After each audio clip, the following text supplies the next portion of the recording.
बीवी के 3 टोटके।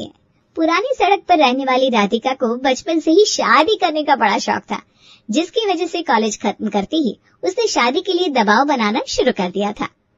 माँ, आपने अपनी बचपन की सहेली निर्मला आंटी से बात की क्या? याद है बचपन में जब भी आंटी जी आती थी तो मैं और उनका बेटा आदित्य साथ में कितनी मस्ती किया करते थे। अगर उनके यहाँ मेरा रिश्ता हो गया ना तो आपकी दोस्ती रिश्तेदारी में बदल जाएगी। इससे ज्यादा खुशी की बात आपके लिए और क्या हो सकती है ना? हद हो गई है बेशर्मी की राधिका। दुनिया चाहे जितनी मॉडर्न बन गई हो, लेकिन तेरी तरह बात बात पर शादी करने के लिए उतावलापन दिखाने में आज भी हिंदुस्तान की लड़कियां शर्माती हैं।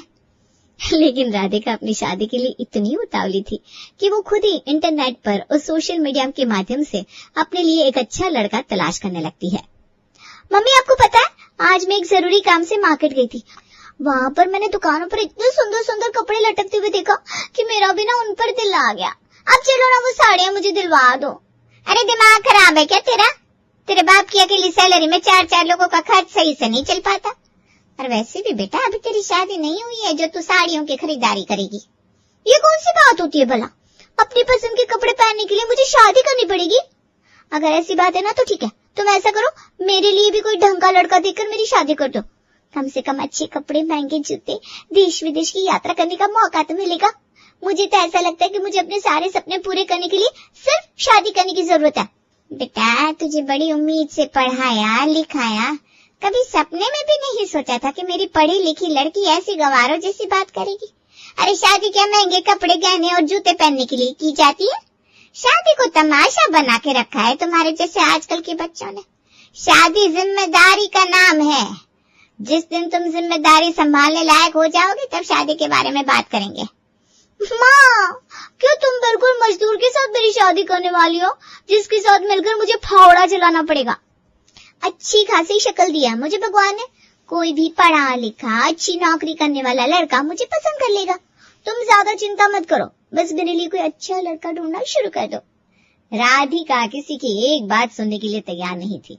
बेटी की जिद को देखकर उसकी माँ भी अब राधिका के लिए लड़के देखना शुरू कर देती है।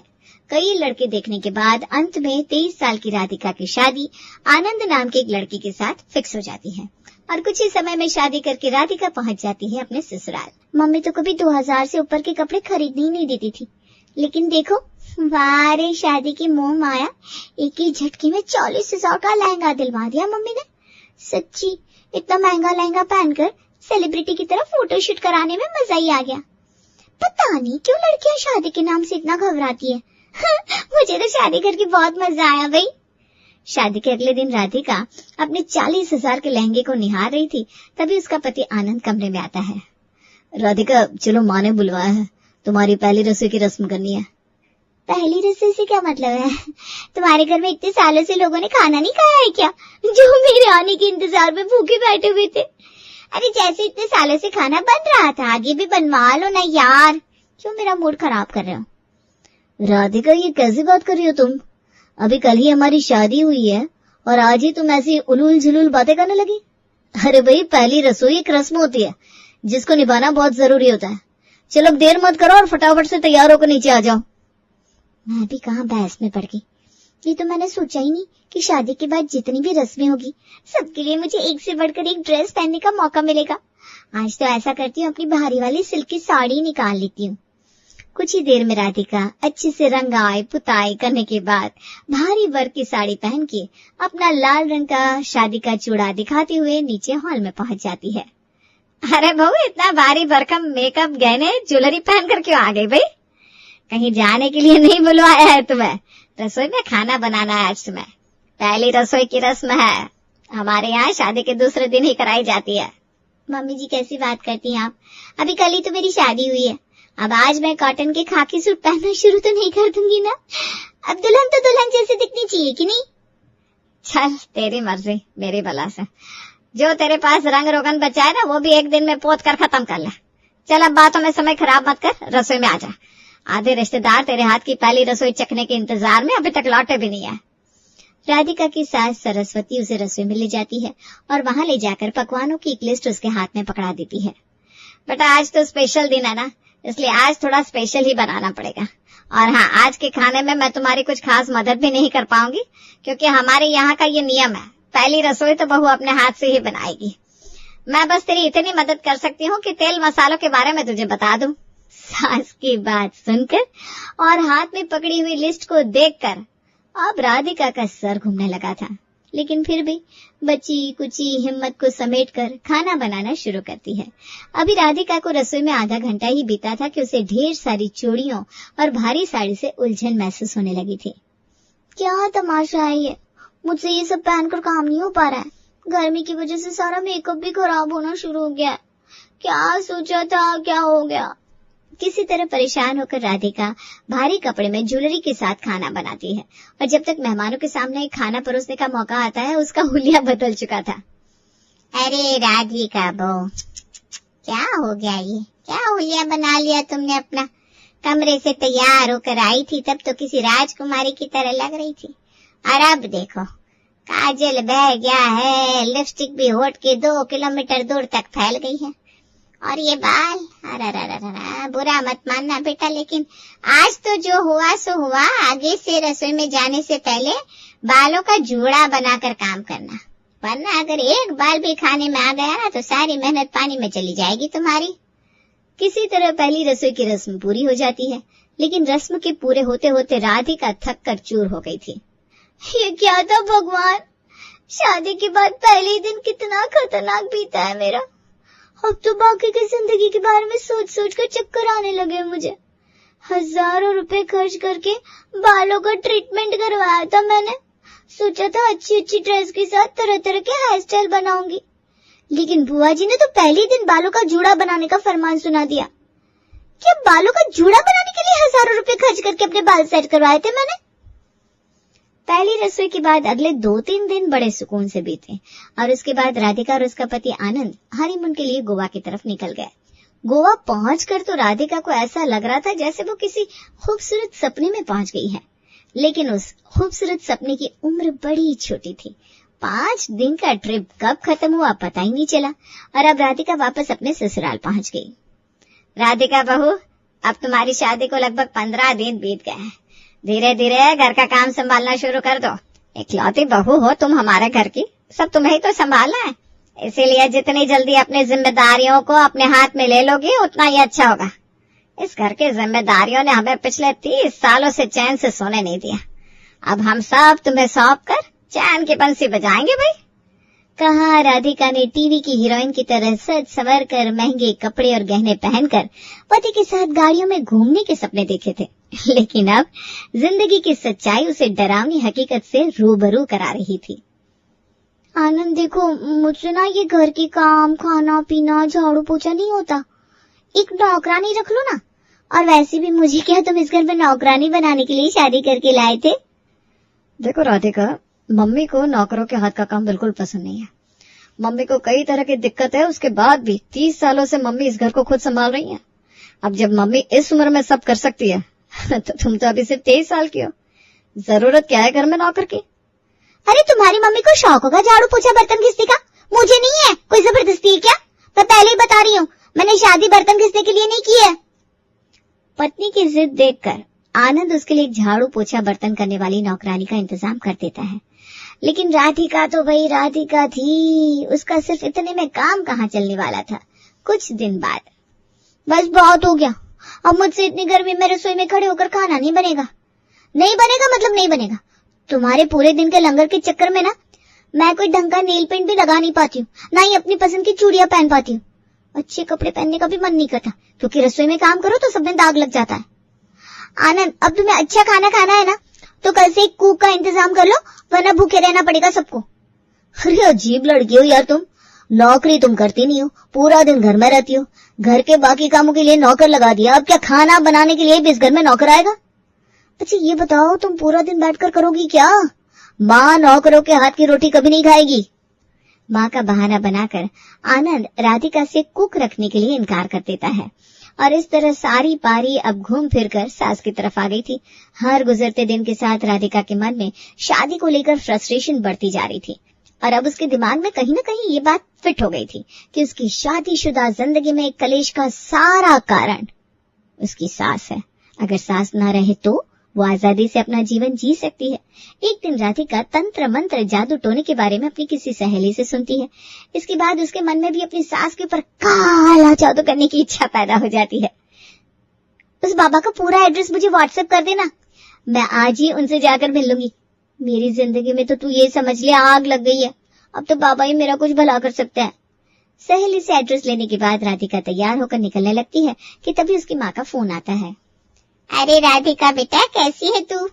मम्मी अभी ना कहीं जरूरी काम से जा रही हूँ, बाद में आपसे बात करती हूँ। बाय। अरे क्या बात है बेटा, सब ठीक तो है ना? अब क्या बताऊं मम्मी, कितनी बार तो बताया है आपको, जब से शादी हुई है मेरी सास ने मेरा जीना मुश्किल करके रखा है।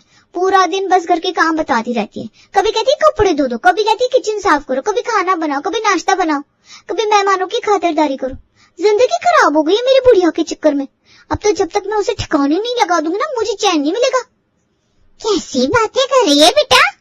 हाँ, मैंने सब सेटल कर लिया मम्मी। एक बाबा है जो काला जादू करके ना एक भभूत देता है। उस भभूत को अगर सास को दे दिया, कुछ ही दिनों में सास का पत्ता साफ हो जाएगा।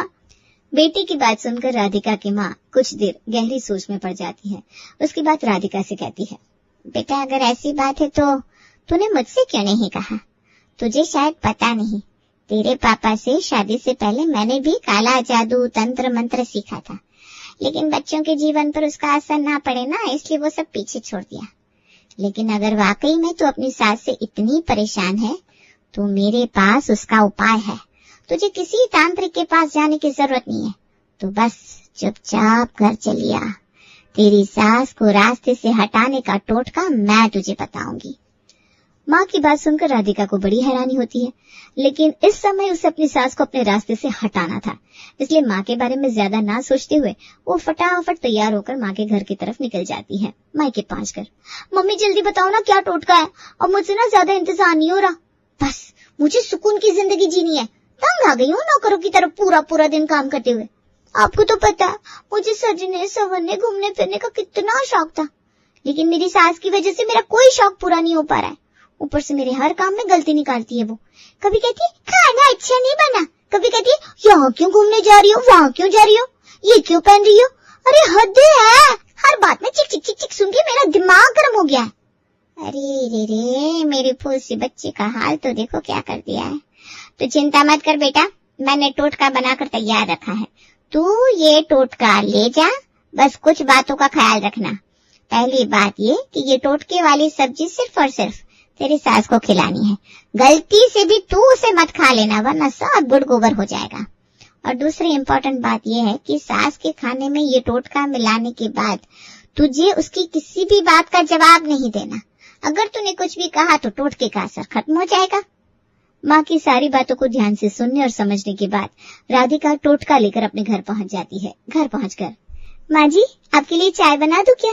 5 बज गए, आपकी चाय पीने की इच्छा हो रही होगी ना? क्या बात है, आज तक खुद ही चाय के लिए पूछ रही है, वरना रोज चाय के लिए कह दो तो ऐसे ऐसे मुंह बनाती है कि देखने वाले की खुद इच्छा ही खत्म हो जाए। हाँ बना दे। सास की हाँ कहने पर राधिका रसोई में जाकर चाय बनाने लगती है और माँ की दी हुई राख में से 2 चुटकी राख सास की चाय में मिला देती है। राधिका बेटा, बुरा मत मानना, इतने महीने हो गए तुम्हारी शादी को, लेकिन एक ढंग की चाय बनानी नहीं आई। इतना तेज मीठा कौन डालता है चाय में?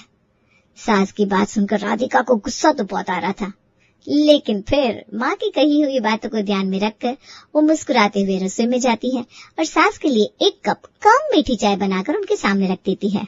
वाह बेटा, आज तो जरूर सूरज पश्चिम दिशा से निकला है। सास की बात सुनकर राधिका इस बार भी कोई जवाब नहीं देती, चुपचाप जाकर अपने काम में लग जाती है।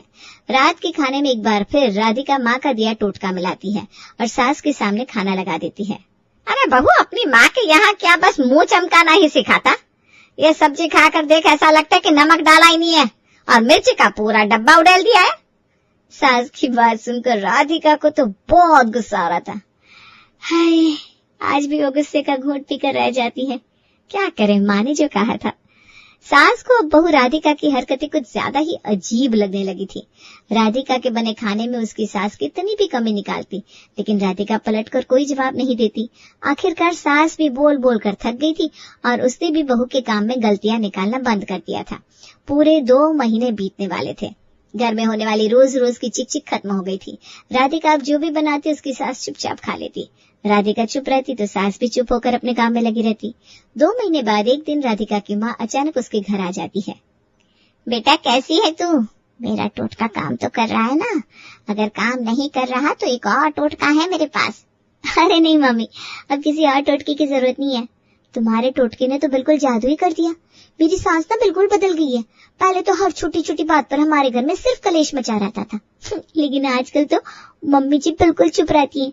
ना मेरे किए किसी काम में गलती निकालती है, ना मेरे खाने में कमियां। चिक चिक नहीं करती तो मेरा मूड भी खराब नहीं होता और मैं भी ना चुपचाप घर के काम कर देती हूँ। तो तू मानती है ना मेरे टोटके में असर था? हाँ माँ, मानना तो पड़ेगा ना, वरना पहले तो दिन रात घर में सिर्फ झगड़े ही झगड़े होते थे। बेटा अगर मैं कहूँ कि मैंने तुझे कोई टोटका नहीं बल्कि पीसी चीनी दी थी तो तू इस बात को यकीन कर पाएगी? हो ही नहीं सकता। अगर वो टोटका नहीं होता तो तुम ही बताओ कैसे मेरे घर में सब कुछ बदल जाता। तेरे घर के हालात इसलिए बदले क्योंकि तूने अपनी आदत बदली। उस टोटके में कुछ नहीं था। ना कभी मैंने काला जादू सीखा, ना मुझे मंत्र तंत्र आता है। बस अपनी बेटी का घर बर्बाद होते हुए देखना नहीं चाहती थी, इसीलिए मैंने तुझे काला जादू के नाम पर ये चीनी का पाउडर पकड़ा दिया था। लेकिन माँ वाकई असर तो हुआ मेरी सास पर, तो ये कैसे हुआ? बेटा मैंने तुझे कहा था 3 महीने के लिए अपनी सास की सेवा करना, उसको पलटकर जवाब ना देना। जब तूने बिना कुछ कहे अपनी सास की सेवा की तो आखिर वो भी पिघल गई और उन्होंने भी बात बात पर तुझे बोलना बंद कर दिया। घर में सुख शांति हुई तो तेरा काम में मन लगने लगा और इन महीनों में तुझे इस रूटीन की आदत पड़ गई तो घर के काम भी अब तुझे बोझ नहीं रखते। कुल मिलाकर कहने का मतलब ये है बेटा कि अपने घर की सुख शांति ना अपने हाथ में होती है। उसके लिए तुझे किसी जादू टोने मंत्र की जरूरत नहीं है। बस थोड़ा सा प्यार, सम्मान और सहनशीलता की जरूरत होती है। और सबसे बड़ी बात, शादी का मतलब सिर्फ अच्छे कपड़े, खाना और देश विदेश की यात्रा नहीं होता, बल्कि शादी का मतलब होता है एक जिम्मेदारी। और अब वो जिम्मेदारी निभाना तो बहुत अच्छे से सीख गई है। राधिका को अपनी माँ की बात बहुत अच्छी तरह समझ में आ गई थी और अब उसकी गृहस्थी में भरपूर खुशियां छा गई थी।